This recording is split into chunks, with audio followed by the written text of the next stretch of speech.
Partai Berkarya Provinsi Aceh menggelar rapat pimpinan wilayah ke-1.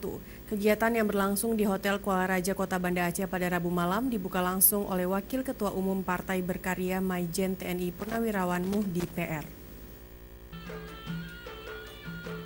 Rapat pimpinan wilayah ke-1 Partai Berkarya memiliki sejumlah agenda yang dibahas dalam Rapim Wil Partai Berkarya tersebut. Di antaranya untuk memilih ketua dan pengurus DPW yang baru dan juga melakukan sinkronisasi serta konsolidasi organisasi, termasuk membahas strategi pemenangan pemilihan legislatif pada pemilu 2019 mendatang. Ketua DPW Partai Berkarya Aceh Nasaruddin yang merupakan mantan Bupati Aceh Tengah mengundurkan diri dari jabatan Ketua DPW Partai Berkarya Aceh. Sementara itu, Wakil Ketua Umum Partai Berkarya Maijen TNI Purnawirawan Muhdi PR dalam sambutannya mengajak seluruh ketua Partai Berkarya di seluruh kabupaten kota di Aceh agar tidak mencalonkan mantan koruptor dan pengedar narkoba untuk menjadi caleg di tubuh Partai Berkarya. Dan Muhdi juga berharap kepada KIP di Aceh bila nantinya ada nama calon legislatif di Partai Berkarya yang tersandung kasus korupsi dan narkoba agar segera dicoret.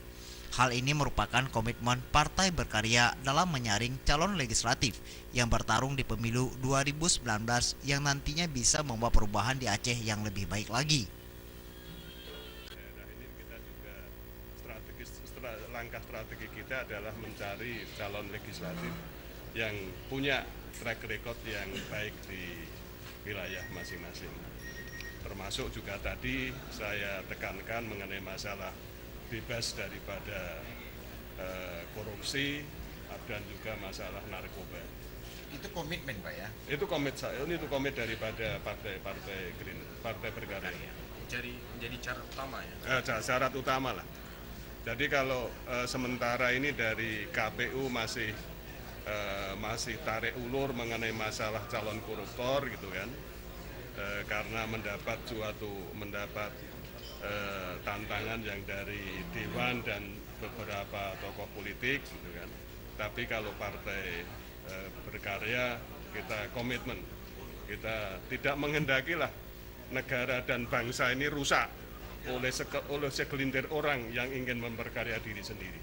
Pak, menyangkut harmonisasi kita bersama, karena partai ini dilahirkan oleh militasi DPD yang berjuang setiap hari. Sementara itu, Wakil Sekjen Partai Berkarya Pusat Nur Khalis yang juga PRT Ketua DPW Partai Berkarya berharap kepada ketua baru dan seluruh kader Partai Berkarya agar terus berjuang untuk memberikan yang terbaik bagi masyarakat. Tim Liputan Aceh TV.